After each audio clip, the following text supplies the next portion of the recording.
So we're off right now to capture this momentous occasion, to be a part of something that is a tribute to the city of Tacoma, a tribute to the men and women of this country, and it's an honor to be a part of this. Yes, indeed.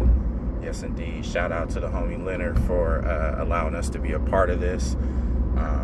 You know, it definitely is something that's close to his heart, and you know, he did a beautiful job of putting this together and making it a tribute to the soldiers as well as his son. And so, you know, anytime that we can be a part of something like that, because that's elevated to us, you know what I mean? Anytime that we can be a part of something that shows love to the people, you know, it's a beautiful thing. So we're just gonna go out here and do the best that we do. This is always a learning experience for us to capture film, and work you know, in progress, right? Yeah, man. So we're gonna make it do what it do, you know.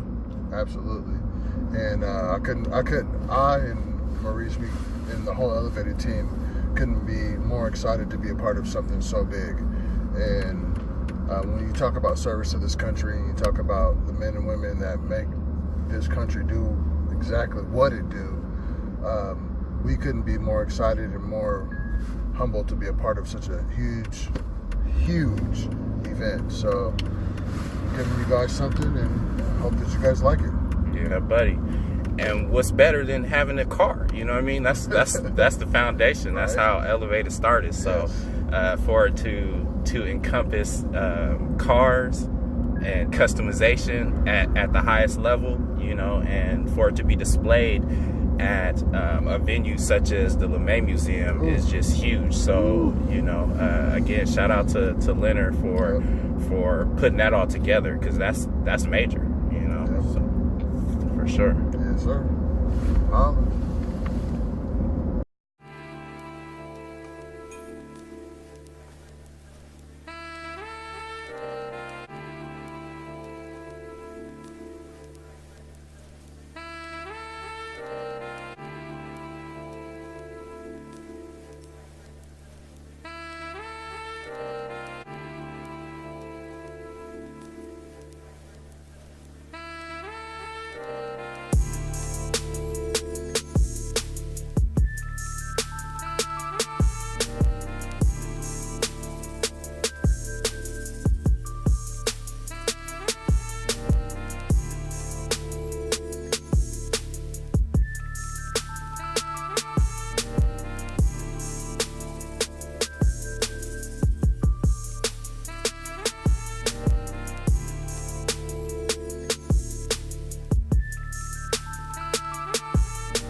Alright, so I got the car in 2009.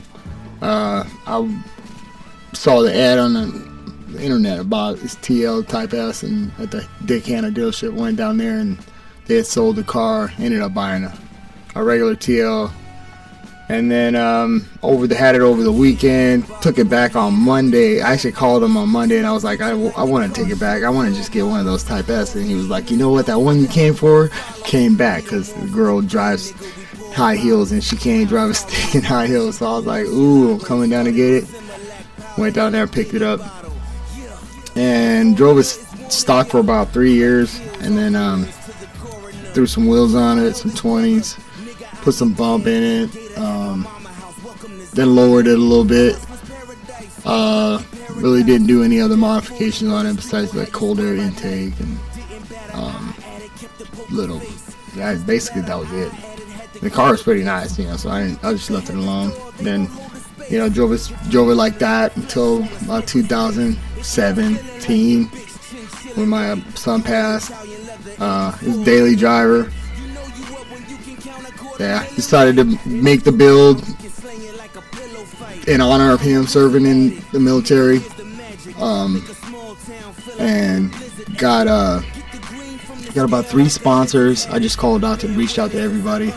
Auburn Imports, Speed Shop, Tailored Auto Styling paid half of the wrap, so they sponsored the build and had X Signs do the stickers on the car.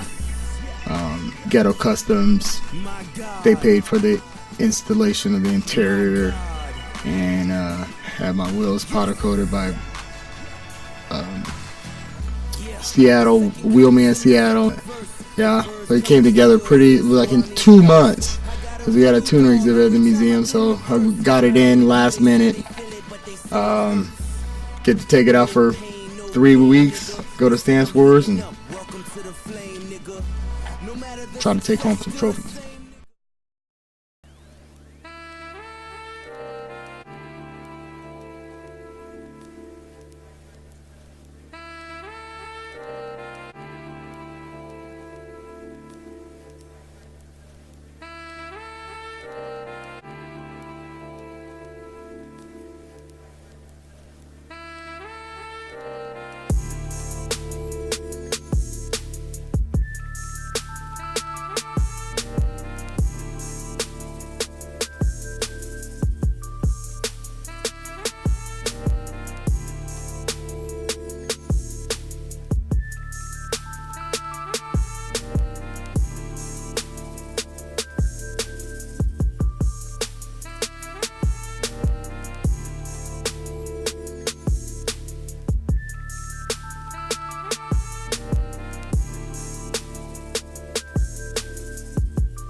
Yeah, born April 12th, 1992. Devante is my first son.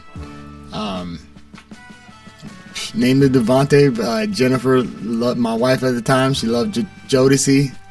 She, that Devante section, she wanted Devante. I was like, hey, Devante sounds tight. So, and it was my first boy. Well, big handful, bad kid. He was not bad, but he was just like, man, he was on one. He was always in the middle and the center of attention. If he wasn't, he wanted himself to be, and he let it be known pretty prominently. Yeah, he turned out to be really, really good in school. He accelerated in math and reading, science and stuff. And he was always doing experiments like breaking down batteries, and had like acid experiments going on in the garage. And me and my ex-wife, we split up, and the boys ended up feeling the most of that, I think, because they ended up moving out in Vancouver. I lived in Tacoma. It was like 2.5 hour drive. I got to see him whenever I wanted, but if I saw him like maybe 3 times a month. I felt like, I could never see him though. I was like I was 32 at the time when I was working in Tacoma, full-time job, making like $52,000 a year. Had a nice little place, nice car. I'd work all really hard, come home and feel like I had nothing because I just wasn't near my kids, and I just couldn't go see them doing practices and help with the homework and all that stuff. So I ended up just putting in a notice at work saying I'm moving, and called my ex-wife, said I'm moving to Vancouver. I just need to be out there. They're 14 and 15 when I moved out, and it was the best thing I ever did, man. Ended up, just taking them, doing exactly what I wanted, helping them with their homework, going to soccer practice, basketball practice, and just picking them up at school and taking them to doctor's appointments, just doing that dad thing. Just loved it. Devante graduated, excelling in math and reading, and ended up going to the Army. Started out as he's got into the Army as a medic, and he loved the Army when he was in there.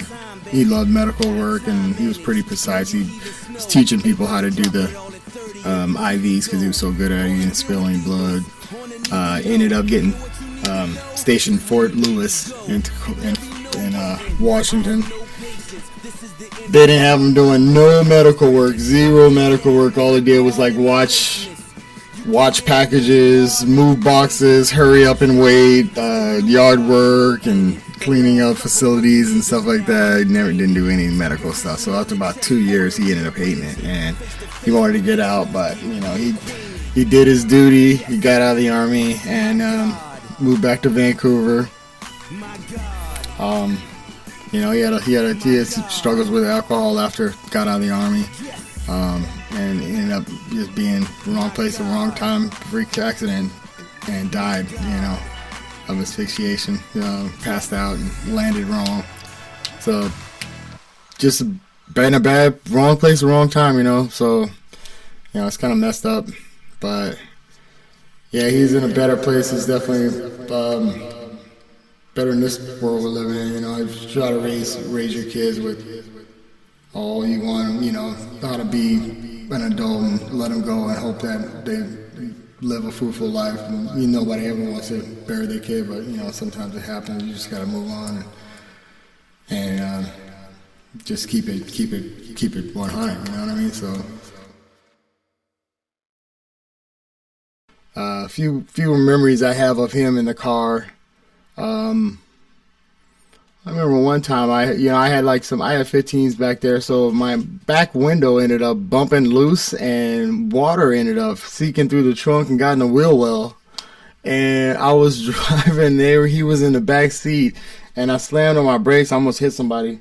I slammed on my brakes, and the water scooted up from the wheel well and came into the back seat and landed on his butt. He was like, "Oh, my butt's wet. My butt's wet." I'm like, "What?"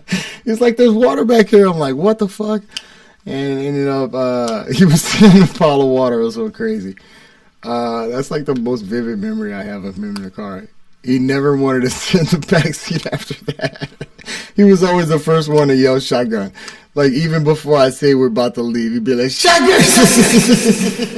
Yeah, so that's my